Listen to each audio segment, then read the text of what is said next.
புரட்சித் தலைவர் எம்ஜிஆர் அவர்கள் தான் முதலமைச்சராக பொறுப்பேற்று நிறைவேற்றிய பல திட்டங்களுள் மகத்தான திட்டமாக போற்றப்படுவது ஏழை குழந்தைகளுக்கான சத்துணவு திட்டம்.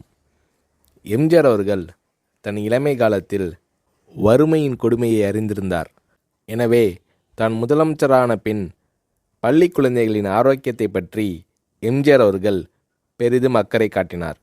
பள்ளிகளில் படிக்கும் ஏழை குழந்தைகள் பலர் சத்தான உணவு இன்றி மெலிந்தும் நோய்வாய்ப்பட்டும் இருப்பதைக் கண்டு மனம் வருந்தினார் எம்ஜிஆர். ஏற்கனவே தமிழக பள்ளிகளில் பெருந்தலைவர் காமராஜர் ஆட்சி காலத்தில் தொடங்கப்பட்ட மதிய உணவு திட்டம் நடைபெற்று கொண்டிருந்தது.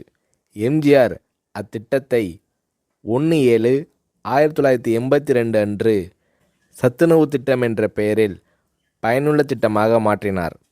எம்ஜிஆர் அவர்கள் சத்துணவு திட்டத்திற்காக 100 கோடி ரூபாயை ஒதுக்கீடு செய்தார். முட்டை, காய்கறிகள் அதிகம் கலந்த சத்துள்ள உணவு 5 முதல் 14 வயது வரை உள்ள குழந்தைகளுக்கு வழங்கப்பட வேண்டும் என்பதே சத்துணவு திட்டத்தின் குறிக்கோளாகும்.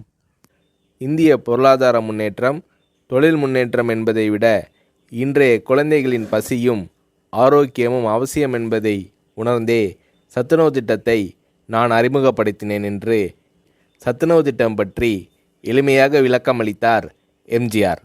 எம்ஜிஆர் அவர்கள் அறிமுகம் செய்த சத்துணவு திட்டத்தை உலகமே வியந்து பாராட்டியது. மேலை நாட்டு தலைவர்கள் மற்றும் மக்கள் தொண்டு அமைப்புகளும் இத்திட்டத்தால் ஈர்க்கப்பட்டனர். ஏழை குழந்தைகளின் ஆரோக்கியத்தை பற்றி அக்கறை கொண்ட தலைவர் தமிழக முதல்வர் எம்ஜிஆர் தான் என்று மேலை நாடுகள் எல்லாம் எம்ஜிஆர் அவர்களை போற்றி பாராட்டின. எம்ஜிஆர் அவர்கள் தான் முதலமைச்சராக பதவி வகித்த போது தீட்டிய நல்ல பல திட்டங்களால் எம்ஜிஆர் அவர்களை புரட்சித் தலைவர் என்று மக்கள் பாராட்டத் தொடங்கினர்.